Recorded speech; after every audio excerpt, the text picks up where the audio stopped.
Seguimos en directo, Carrusel Deportivo, último tramo de Carrusel Canalla, y creo que es importante sí que abrir esta ventana. Llevamos todo el programa hablando de la Supercopa, toda la semana hablando de lo que ha pasado en Arabia, hemos hecho un Carrusel Canalla especial del Mundial de Qatar, y creo que es importante que hablemos no de lo que significa que estas competiciones se disputen en esa parte del mundo. Sí, porque si sirve para que al menos la gente sea consciente de lo que pasa, pues ya daremos este rato de radio por amortizado. Héctor, ¿estás por aquí? ¿Qué tal? Sí, que Antón, aquí sigo. ¿Cómo estáis? Hoy nos viene a visitar el presidente de Amnistía Internacional en España. Más bien el director. Ah, el director incluso. Está aquí don Esteban Beltrán. Hola, ¿qué tal? Hola. Esteban, ¿cómo está? Muy bien, gracias. Muy buenas noches.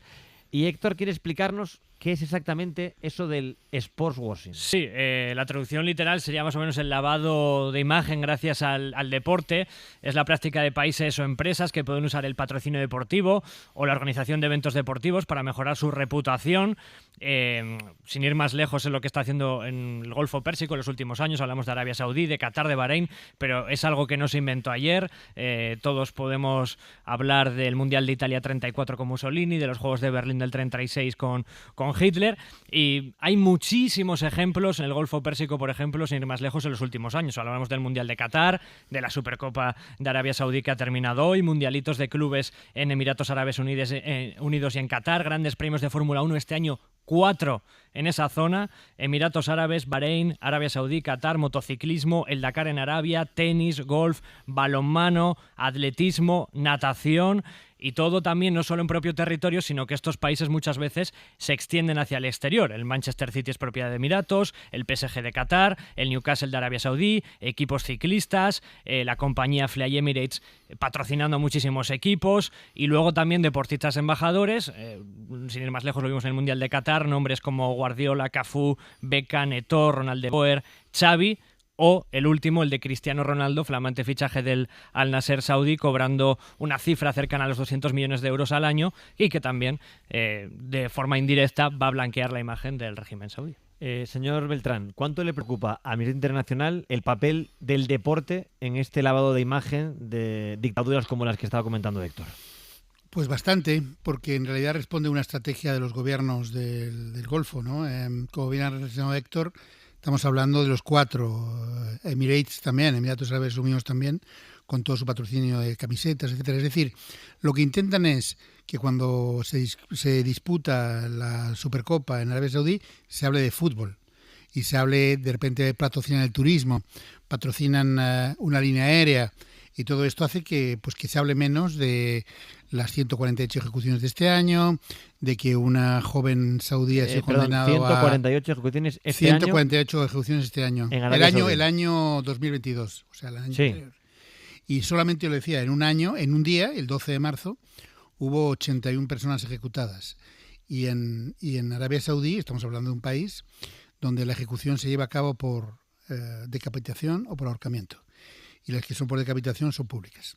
Le interrumpí, está hablando aparte de una mujer, también decía, después de hablar de Sí, hay una mujer especialmente, que es lo que le hemos pedido, por ejemplo, a la federación, que se interese por esta mujer, que es una joven saudí con 2 hijos, que está condenada a 34 años de cárcel por tuitear a favor de los derechos de las mujeres en Arabia Saudí.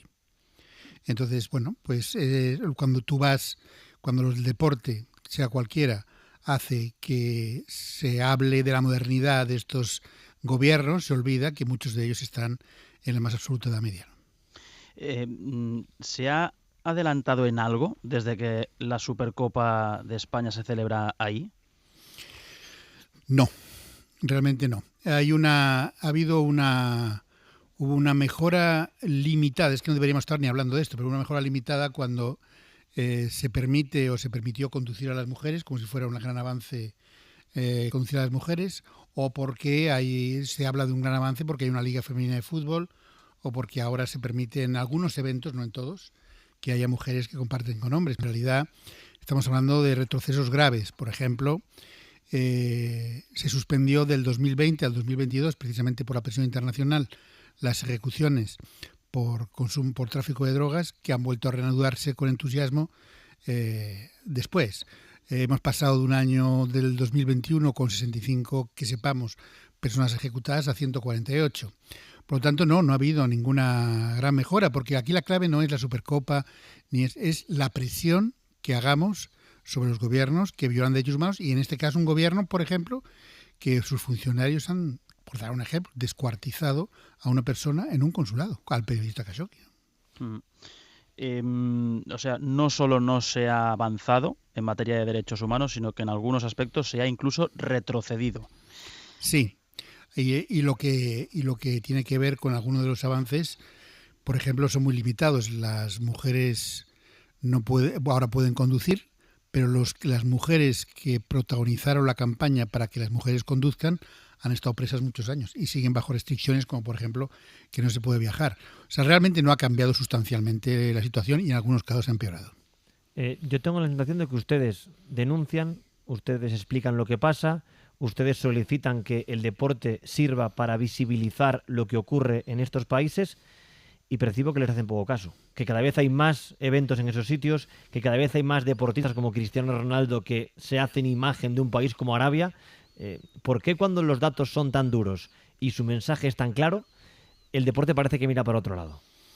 Bueno, el deporte y los gobiernos y las empresas... Bueno, hablo de deporte porque nos dedicamos al Claro. deporte, pero sí, es un problema global. Un problema global, pero por supuesto que sí. O sea, es que el dinero es muy fuerte y hay que tener mucha, digamos, determinación para defender los derechos humanos. Pero yo siempre digo que esto es una inversión a largo plazo. Los derechos humanos son una inversión a largo plazo, lo estábamos hablando antes. Es decir, en Rusia nunca se han tenido en cuenta los derechos humanos de Rusia. Se ha permitido desde hipotecarnos con energía de los rusos, se ha permitido que invadiera Crimea el año 2014 y luego el Donbass 2014-2015.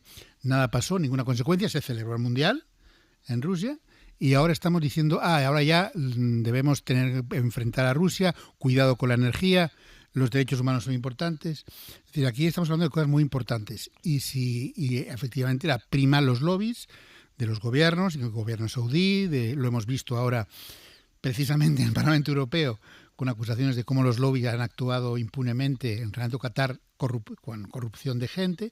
Son poderosos los enemigos, pero estamos convencidos de que a medio o largo plazo esto cambiará, porque los derechos humanos es lo que da estabilidad a un país y a una región, etcétera, ¿no? La salud, la educación, la vivienda, la libertad de expresión, es lo que da estabilidad. Y los negocios necesitan estabilidad. Y estos países, por ejemplo, Arabia Saudí lleva 7 años en guerra en Yemen. Y esto también es una cuestión importante. Entonces, por lo tanto, estamos hablando de algo y ya España vende armas a Arabia Saudí y a otros del Golfo. Especialmente vende armas con un 60% más desde que empezó la guerra de Yemen. O sea, estamos actuando sin principios, sin legalidad internacional y sin nada.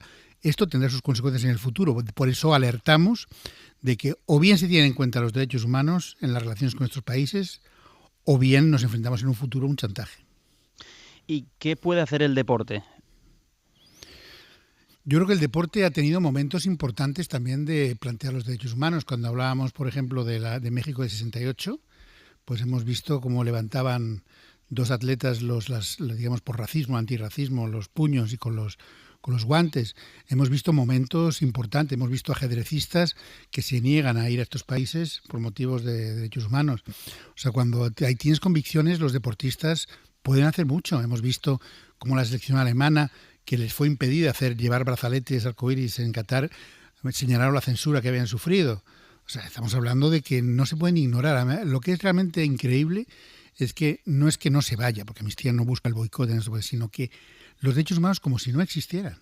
O sea, como si no existieran. Es decir, más que renunciar al dinero de ahí, si se va ahí, que se haga realmente un protocolo, se cree, no sé si una comisión o el que garantice que sirva para conseguir algunas mejoras, o qué. O sea, son 6 años de contrato, ¿no? Entiendo, Sí. con la Supercopa. Quedan otros 6, sí. Quedan otros 6, Sí. ¿no? Es que al final se amplió y al parecer es casi una década, entonces quedan otros 6. Quedan otros 6. Sí. Porque quedan 6 años. O sea, vamos a ver, aquí es que los derechos humanos tienen que jugar algún papel. ¿Qué vamos a seguir? Y llegando, o sea, estamos hablando de que desde el 10 de noviembre, 20 personas han sido ejecutadas. Desde el 10 de noviembre pasado. Sí, 20 personas han sido ejecutadas. O sea, en menos de 2 meses. Menos de 2 meses. No sabemos lo que está ocurriendo mientras está celebrando la Supercopa. Como le decía yo usted fuera de micrófono, al menos 20. O sea, de lo que se ha podido enterar Correcto. a Amnistía Internacional con el trabajo que hacen ustedes, que pueden ser más. De lo que sabemos son 20. Hay gente, o sea, no existe sociedad civil. No existen defensores. Hay 26 periodistas como ustedes encarcelados. ¿Encarcelados por qué? Encarcelados por intentar difundir y tener medios de carácter independiente. O sea, es que van a estar 6 años yendo a un país donde ocurren este tipo de cuestiones, donde además, es que estamos hablando de un país realmente tremendo en materia de derechos humanos, ¿no? En cuanto a violación, ¿no? Cuando simplemente hablamos de lo que hablamos de Khashoggi, de la pena de muerte, de mujeres. O sea, mujeres, existe un sistema de tutela masculina. Los guardianes, los hombres son guardianes de las mujeres, que hacen que no se pueda casar la mujer sin permiso del hombre, no pueda hacer ciertos estudios, no pueda viajar en determinadas condiciones. O sea, es que no se puede hacer abstracción, y yo creo que se debería utilizar el deporte como una manera de presión. Sí, voy allí, voy a jugar, tiene una repercusión importante sobre las finanzas, pero esto significa que necesitas ciertos cambios. Lo mismo la FIFA cuando concedió el año 2010 a Qatar que tuviera digamos el Mundial, no celebró ninguna condición en materia de derechos humanos. O sea, es que eso simplemente es inaceptable.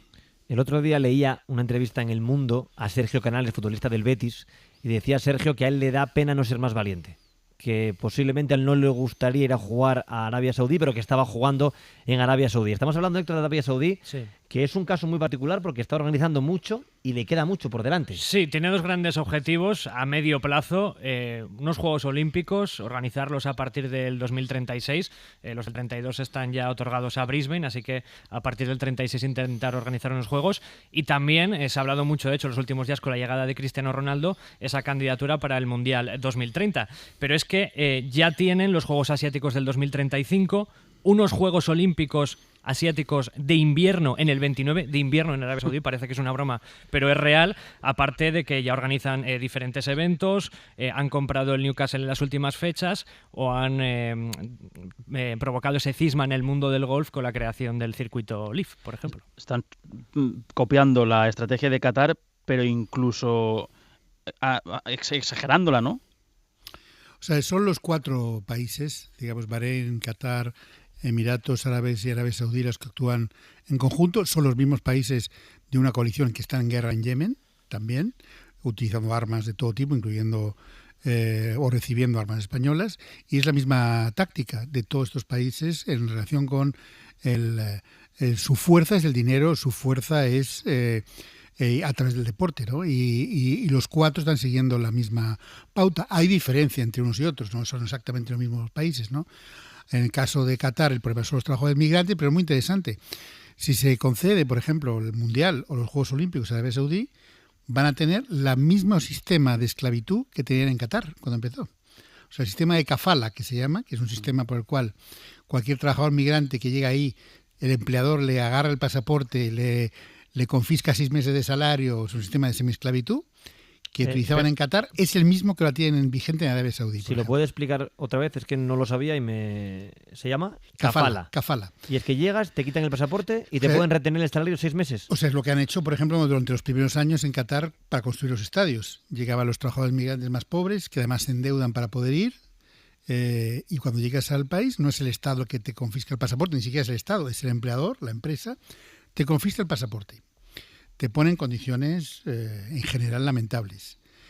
Además te dice que no quiero que te cambies a otro empleador, por lo tanto te retengo 6 meses tu salario, los 6 meses te lo pago si te portas bien. Y además, si no te portas bien, lo comunico a las autoridades y las autoridades te deportan. Este sistema de kafala que tenía Qatar en vigencia es el mismo sistema que tiene Arabia Saudí en vigencia. Por lo tanto, si ahora vamos a conceder, o se va a conceder, nosotros no vamos, desafortunadamente, sino se va a conceder a Arabia Saudí pues el Mundial o los Juegos Olímpicos, que todo el mundo sepa que sigue el mismo sistema de semiesclavitud que tenía Qatar. De estos 4 países, no sé si se puede hacer un ranking, pero en materia de derechos humanos, ¿cuál de los 4 los vulnera más? No, yo creo que en los 4 hay graves violaciones de derechos humanos. Entre los 4, por ejemplo, tienen a 75 periodistas encarcelados, entre los 4. O sea, estamos hablando de... O sea, encarcelan a la gente, la tienen durante años, no hay oposición política. Pero es verdad que hay diferencias. O sea, por ejemplo, en el caso de Qatar, la principal violación de derechos humanos que se ha producido con el Mundial han sido los trabajadores migrantes que han muerto en condiciones lamentables construyendo los estadios. Pero el sistema de kafala, por ejemplo, en Qatar ha cambiado algo durante estos 10 años. Por ejemplo, en Qatar también ha habido una mayor apertura al ámbito de derechos de la mujer, aunque continúa habiendo restricciones. Pero en general, los 4 países tienen un sistema parecido que se basa en no oposición, explotación de trabajadores migrantes, no libertad de prensa, violación de derechos de la mujer y utilización de... hay diferencias, por ejemplo, la pena de muerte. La pena de muerte, el país peor en cuanto a aplicación de la pena de muerte, sin duda, es Arabia Saudí. Sí, para que la gente sea consciente, porque a veces las imágenes gráficas ayudan a abrir los ojos, ha comentado antes que se han ejecutado a más de 140 personas en el 2022, 80 de ellas a la vez, y que las ejecuciones son colgar a las personas, ¿no? O decapitarlas, incluso en la plaza pública y con gente delante. Sí, exactamente sí. Te deja mal cuerpo. Quería llegar a este punto de la entrevista y escuchar unos sonidos de gente del deporte hablando de estos países. Hace unos días tomaba la palabra en Arabia Saudí el técnico del Barça, Xavi Hernández. Nosotros somos profesionales de este deporte. Evidentemente hay un negocio detrás que nos hace venir por aquí por el bien del fútbol español. Venimos aquí. Hay cosas positivas y cosas no tan positivas. También hay mucha crítica a Qatar y después la gente ha ido y ha visto que no es para tanto. Evidentemente Arabia Saudí como país tiene cosas que mejorar. Como nosotros en España tenemos 200 cosas que mejorar y debemos mirarnos más a nosotros que al resto. Y ens hem de mirar més a nosaltres que no als demés, ¿no?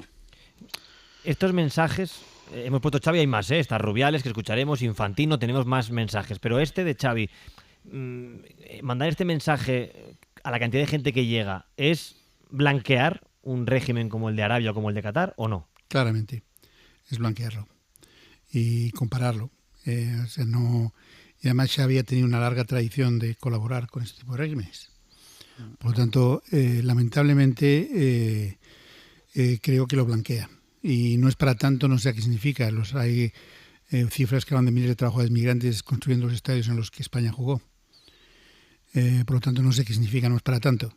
Y en materia de pena de muerte, no sé si habría que explicarle que donde está jugando ahora, pues no sabemos si están produciendo ejecuciones. Pues son tantas que mientras juegan no sabemos si se producen ejecuciones.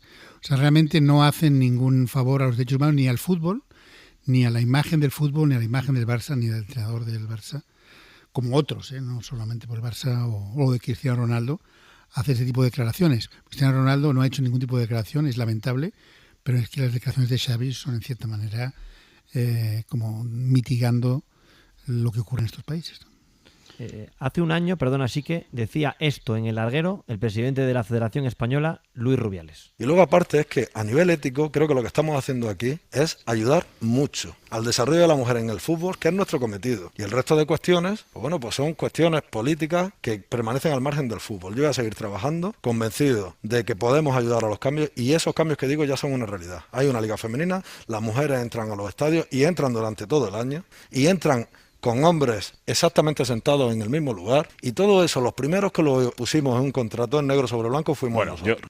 De un tiempo a esta parte, lo que defiende la Federación es que su cometido es el fútbol, que ellos no pueden compararse con un gobierno y que por tanto se limitan a que el fútbol en Arabia Saudí vaya mejor. ¿Es suficiente eso? No. Primero porque además no es exacto. O sea, los eventos deportivos, todavía en Arabia Saudí, una buena parte de ellos, por ejemplo, las mujeres y los hombres tienen entradas diferentes, por ejemplo. Y ahí están segregados en determinados eventos deportivos, con lo cual no. Y en materia de fútbol, pues no sé qué hace para, en materia de fútbol, tener una liga femenina para los derechos humanos, si en realidad eso significa que el hombre tiene que dar permiso para que jueguen al fútbol y hagan cualquier cosa. O sea, no cambia sustancialmente nada, son meros detalles. Y hay que reconocer que no han hecho absolutamente nada. Digamos, nosotros no hay correspondencia más frecuente que la que tenemos con la Federación Española de Fútbol, sin que responda a una sola de las cartas. Sí, porque no ha respondido ninguna, ¿no? No. Le han pedido varias veces que se reuniera con ustedes. Sí, ninguna. Y vamos a ver si van a hacer algo por esta mujer, por Salma al-Shabaab, esta joven saudí. 34 años de cárcel por tuitear contra el gobierno. No, ni siquiera. Por tuitear a favor de los derechos de las mujeres en Arabia Saudí. Entonces, o sea, realmente no hace ningún esfuerzo de ningún tipo para los derechos humanos, digamos, la Federación. Ni siquiera es visible, ni por ejemplo, ha habido con el Mundial, hubo... Perdón, es que cuesta tanto de entender. 34 años de cárcel, pero ¿basándose en qué? O sea, es una mujer que tiene más de 2 hijos, estudiado doctorado en Reino Unido, de ahí tuiteó desde el Reino Unido y volvió a su país cuando terminó el doctorado. Cuando llegó a Arabia Saudí, fue detenida, se la mantuvo 285 días en régimen de aislamiento, es decir, sin ver a nadie. La condenaron primero a 6 años, pero luego un tribunal penal especializado, que es como el, digamos, por hacer una comparación, lo que era el Tribunal de Orden Público aquí en la época del franquismo, lo que hizo aumentó de 6 años a 34 años exclusivamente por tuitear a favor de los derechos de la mujer desde fuera. Y no puedo dejar pasar la oportunidad de, con el director de Amnistía Internacional en España, escuchar el corte más famoso del Mundial, que es este del presidente de la FIFA, Gianni Infantino. Today I feel Qatari. Today I feel Arab. Today I feel African. Today I feel gay. Today I feel disabled. Today I feel a migrant worker. Dice que se siente árabe, gay, catarí, discapacitado, emigrante, trabajador, el presidente de la FIFA, en una rueda de prensa. No sé cómo quiere usted calificar esto. Pues un lamentable al cuadrado, digamos, porque estamos hablando aquí ya de no tener respeto por todo lo que está ocurriendo en Qatar. O sea, estamos hablando de un régimen, digamos, por ejemplo, si eres gay en Qatar, pues te llevas hasta 7 años de cárcel si tienes relaciones de carácter homosexual. Si eres trabajador migrante, probablemente hubiera trabajado al sol durante 10 horas al día. O sea, es una falta de respeto. A lo que tenía que hacer la FIFA es decir, bueno, al menos lo que han ganado todos los equipos durante el Mundial, que son unos 400 millones de dólares repartidos, es el fondo de compensación que debería haber para las familias de los trabajadores migrantes que han muerto construyendo esos estadios para la FIFA y para el gobierno de Qatar. Esa es la lucha actual, ¿no? Que una parte vaya ahí, a las familias de los trabajadores que han muerto. 400 millones vaya ahí. O sea, estamos hablando de que también el presidente de la FIFA habló de que han ganado más de lo que estaba previsto, 1.000 millones de dólares más de lo que estaba previsto durante el Mundial, por ejemplo. Por lo tanto, es que unos 400 millones vayan a esas familias, que son familias muy pobres, de trabajadores migrantes de Bangladesh, de Nepal, de Filipinas, y que han muerto y están simplemente sin nada. ¿Y hay negociaciones o son una pared? Bueno, hay palabras confusas. Digamos, Qatar, antes del Mundial, dijo que han muerto 4 o 5. En Qatar es muy famoso el certificado de defunción en Qatar, porque toda la gente que mueren construyendo estadios mueren por causas naturales. Eso es lo que pone en el certificado de defunción. Por lo tanto, y son gente en general joven, ¿no? La que obviamente está haciendo esto. Causas naturales es lo que ocurría en Qatar. Entonces ha habido incluso un apoyo a ese fondo de compensación por parte de empresas patrocinadoras del Mundial. O sea, hay una importante presión internacional, gobiernos también, pero todavía ni la FIFA ni el gobierno de Qatar han dicho que sí, ¿no? Y quería preguntarle, Esteban, es un bochorno lo que ocurre en Qatar, lo que ocurre en Arabia Saudí, pero no sé si es más efectivo para los regímenes, para ayudarse a expandirse, la adquisición del Manchester City, del PSG, porque aquí al final una cosa es ir a jugar a Qatar un Mundial o una Supercopa Arabia, pero otra cosa es a un niño que es del PSG, de repente, ¿cómo le vas a explicar que el fondo que controla ahora su equipo es el país de Qatar o el del Manchester City, que es Emiratos Árabes Unidos, y de dónde viene ese dinero, o ahora el del Newcastle? No sé si eso es lo más efectivo y también lo más difícil contra lo que se puede luchar ahora mismo, quitarle esos clubes a los estados. Bueno, efectivamente, es que el blanqueamiento deportivo o el lavado de imagen tiene 3 partes. Una parte son los eventos, otra parte tiene el captar a grandes futbolistas y grandes deportistas, y un tercero es precisamente la inversión de dinero del Estado en todo tipo de equipos deportivos. Y eso lo que hace es añadir músculo y poder a esos estados en otros estados, ¿no? Acordémonos, pero quiero también indicar que esto también es lo que hacía Rusia. O sea, lo que hacía Rusia, por ejemplo, con el Chelsea y con otros, era también invertir a través de empresarios en otros equipos. Lo que ocurre es que en el caso de Qatar o de Arabia Saudí es dinero directamente del Estado. O sea, estamos hablando de empresarios. Y entonces lo que hace es crear músculo y crear influencia en esas sociedades. Y efectivamente, cuando él crea influencia en esas sociedades es mucho más difícil decirle algo al gobierno de turno que ejecuta a 148 personas por año, ¿no?